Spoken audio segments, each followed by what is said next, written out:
sort and Clojure. It seems like the kind of logical next step from bubblesort. It's either mergesort or quicksort, but I think mergesort works a little bit better with recursion and functional programming, so I decided to use that one for today. So the first thing you want to do when you look at an algorithm is the big O notation, see how long it's going to take. So for bubblesort, the worst case is n squared, and that's because we have to go through the list n times to push something to the front. So let's say this is like 10, and all the numbers in the word are smaller. We just push 10 up here, and we've got to do the next one, then the next one, until we've sorted the list. So one bubble takes n times, and we've got to do n bubbles of the list to sort it.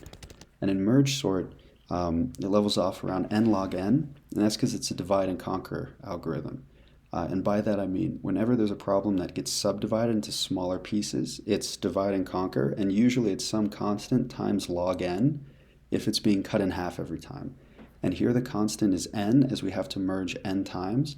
And the basis of this is that when we split the array up, we end up with n pieces of the array, n little elements, and then we have to merge all those together. So we're left with n log n for the big O time of mergesort. So the first step is we have to define a function for merging two lists. And this is a helper function that takes two sorted lists and merges them into a larger sorted list. And then we have to define the function itself, the mergesort, that breaks a list down until it is of length 1. And then when it's at length 1, it's automatically sorted, because in like only one element, it's sorted. So we take that and we return it, or we merge the sorted halves of the list, which is the recursive call, and we break it down like that. So it's a little hard to think about abstractly, but once you see the code, hopefully it makes a little bit more sense. So the first thing is a helper function for rounding down, just to make sure we get an int of a rounded down, and this is for taking the midpoint of the list when we break it apart. And now here we have the merge function, which is that helper function that takes two lists, ideally the left side and the right side of a bigger list, and then merges them together. So here we can see we check to see if the left side is empty, in which case we just slap on the right side. And the converse here. Because the lists are sorted, if this one's empty and we've added all the elements, then inherently the right side's bigger, and conversely the left side would be bigger here. And then we check the sizes of the elements, the first elements in the left and right, and then merge them together based on that. So if the right side's larger, then we append the left side and then sort the rest of the left side and the right side. Otherwise, we essentially do the opposite, or the converse here, my bad. So let me go back just so that I can load these into the REPL. So now we have the sort function itself. So we take a list, and if here the count of the list, or the length, is equal to 1, we only have one element, so therefore it's inherently sorted. We return that element.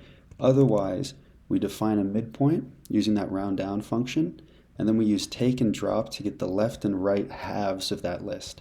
And one of the tricks here is using let star allows us to reference variables, local variables defined within the let. So here I have mid, and then I'm able to use it right here. And then what we do is we combine these two halves, and they have to be sorted. And this is one of the tricks with functional programming, whereas with imperative programming or iterative solutions, you can kind of see exactly what's happening step by step. So the code might be a little bit more verbose.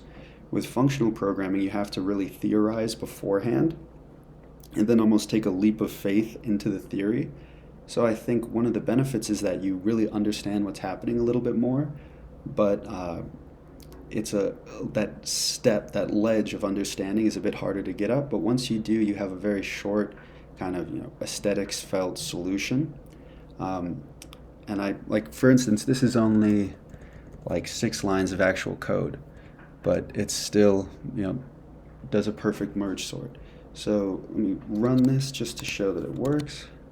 There we go. So we've got a sorted list, and in my previous video on bubblesort, I tested it with 1,000 random integers in a file. So part of this time is just pulling in that text file and converting everything to a number. So I'm not sure the actual speed increase of the sorting versus the speed increase of just taking everything in and kind of solving it, but if I run this, I'll get a rough estimate for how long that took. I think it was about 400 or 600 milliseconds. Yeah, 635.